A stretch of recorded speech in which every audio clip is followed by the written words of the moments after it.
Right now is a window of opportunity to purchase houses with land that you probably didn't know exist. What's really exciting is these houses can be purchased with as little as $1,000 total out of pocket. You heard me right. There's 3 ways to do it. I'm going to show you all 3 ways as I walk you through and around this property. So grab a pen and a piece of paper. You're going to want to take notes. You see, the first way is called USDA, United States Department of Agriculture. And so they insure a loan.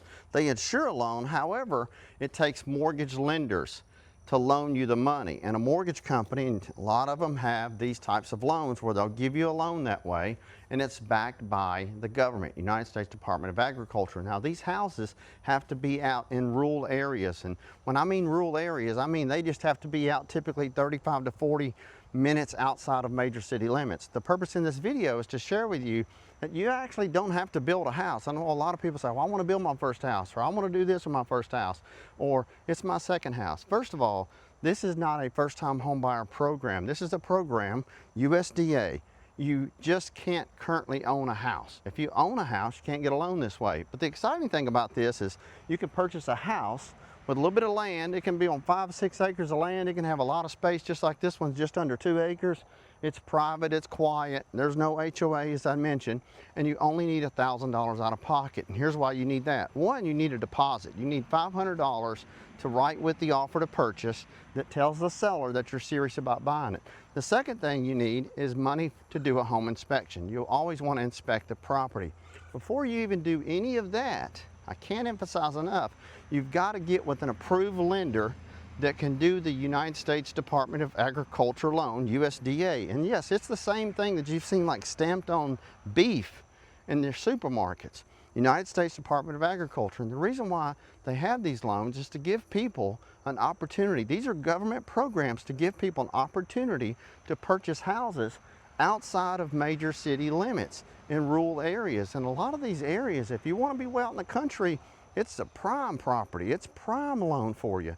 If you just want to be within 25 to 35 minutes from a major city, then there's another opportunity for you there too.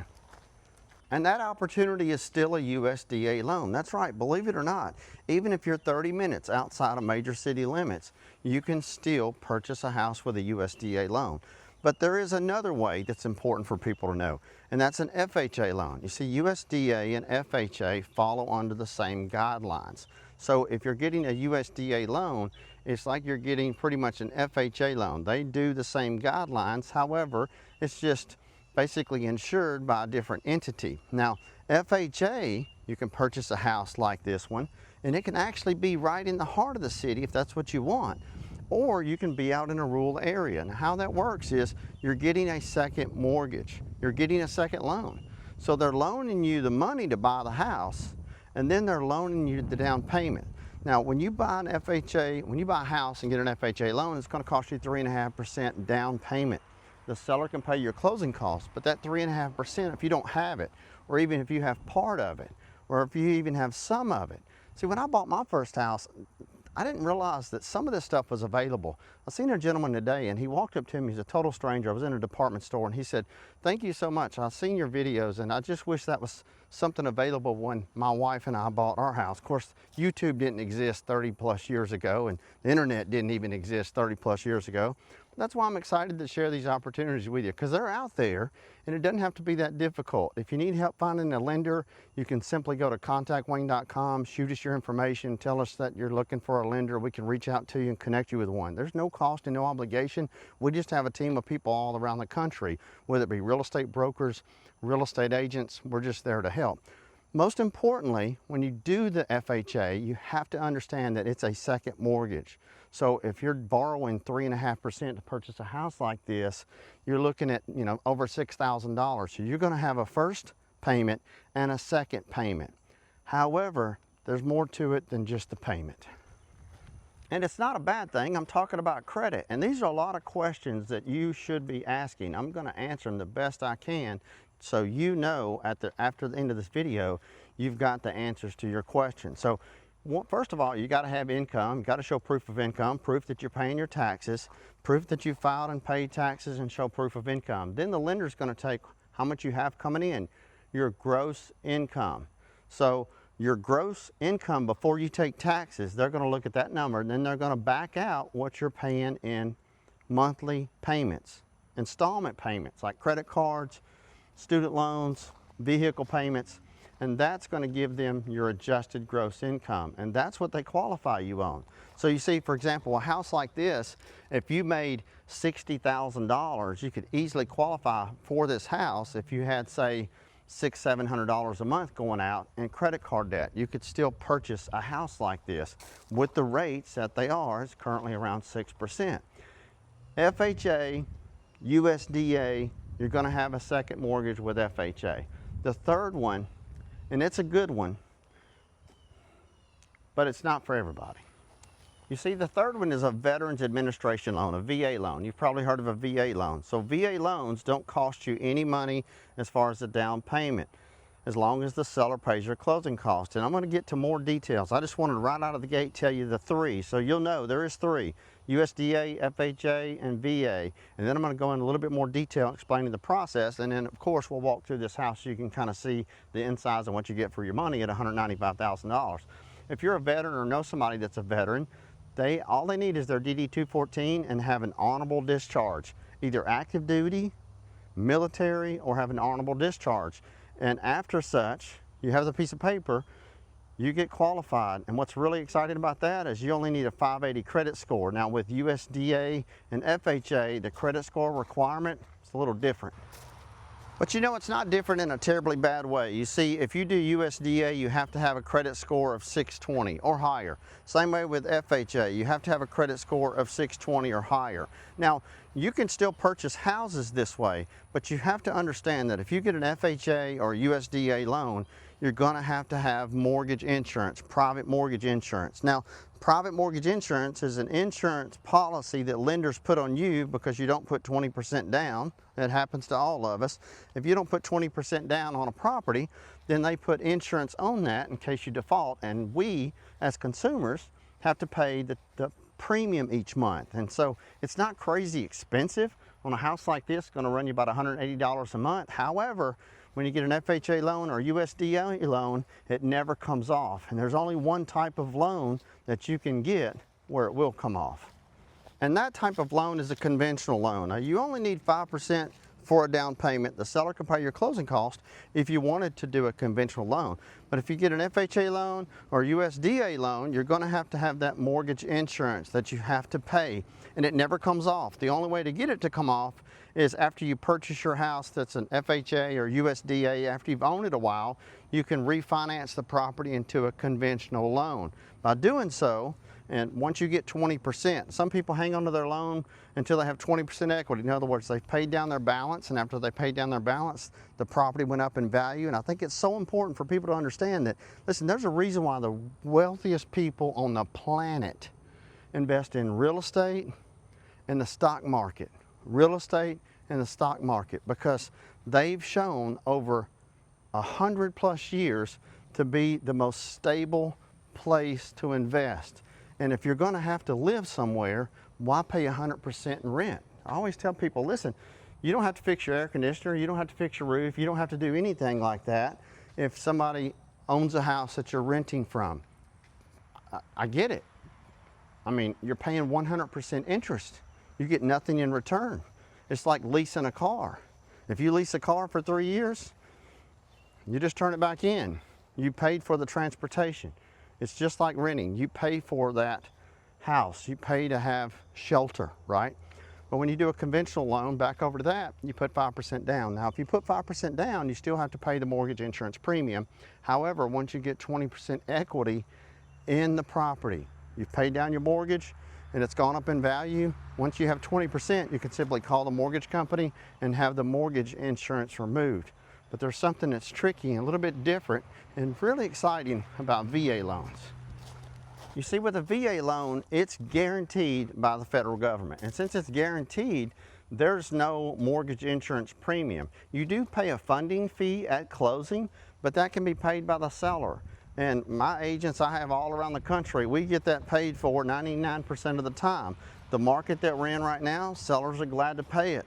And what's really cool about a VA loan, and a lot of people are like, well, Wayne, how much house can I buy? There's really no limit with a VA loan. You can, if you have a lender that will loan you $1 million on a VA loan, they will guarantee the loan for $1 million as long as you have a 580 credit score and quite simply the means to pay for the payment. That's it. You got to show proof that you can pay for the payment. You have money coming in. Now, if you're FHA at 620, USDA at 620. The exciting thing about these three loans is that it gets you in a house where you can start building equity now instead of later. Now, a big question that a lot of people ask is, Wayne, can I have these houses inspected? Yes, you want to have every single house inspected. The lender's going to have it appraised, and an appraisal is very different from the home inspector. The home inspector's working on your behalf. You're paying them $400 to $500 to look at everything on the property. However, if a house has a well, they're not really looking at the well. If a house has a septic system, they're not really looking at the septic system. That's up to you to have that checked. Now, some counties, some parishes, like if you're in Louisiana, the county will come out, the parish will come out, they'll look at it, make sure it's working properly to its intended function. And if it's not, then quite simply they'll let you know, and you can look at the seller and say, hey, I still want to buy your house, but the septic system needs to be fixed or the well needs to be repaired. Also goes with doing a survey on a big piece of land. You can look at the land and you can get a survey, but if it's really, really old, I always tell people when you buy a house with a little bit of property, get the copy of the survey. You can go to the county courthouse, the Register of Deeds office, and get a copy of the survey. And then you'll want to walk the property. Not only do you want to walk the property, it's not a bad idea to come out and look at the house when it's rainy season, or if it's raining or been raining. The last thing you want to do is buy a house in a flood zone. You can do research on that. And I tell people quite simply, just Google the address. If you Google the address of the home that you're about to purchase, you'd be amazed what you can find on that house. Has there ever been any lawsuits? Who was the previous owner? How much did they pay for it? There's so much out there that's public information that can help you when it comes to buying a house. So let's take a look on the inside of this one. Now, this house happens to be vacant and it's also a foreclosure. Now, I always tell people, a thing we used to do is called driving for dollars. You'd drive around, you'd see this in the window, you know it's a foreclosure. There's a better way to actually see these now. You go to findmyforeclosure.com.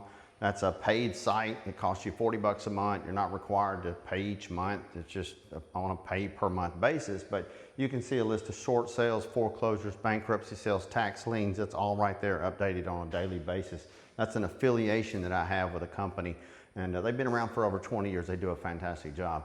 But you can see this house, this is a foreclosure, but it's in really good shape. It's got a nice tray ceiling, is what they call that. Big open kitchen, has a refrigerator, has a stove, stainless, oak cabinets, microwave. It's dark in here, the electricity's off. This is a bedroom here, which is really nice. Hopefully you can see okay. And then through here we have double closets, vanity there, shower, garden tub, linen closet. I mean, can't beat it. $195,000 for this house on almost 2 acres of land.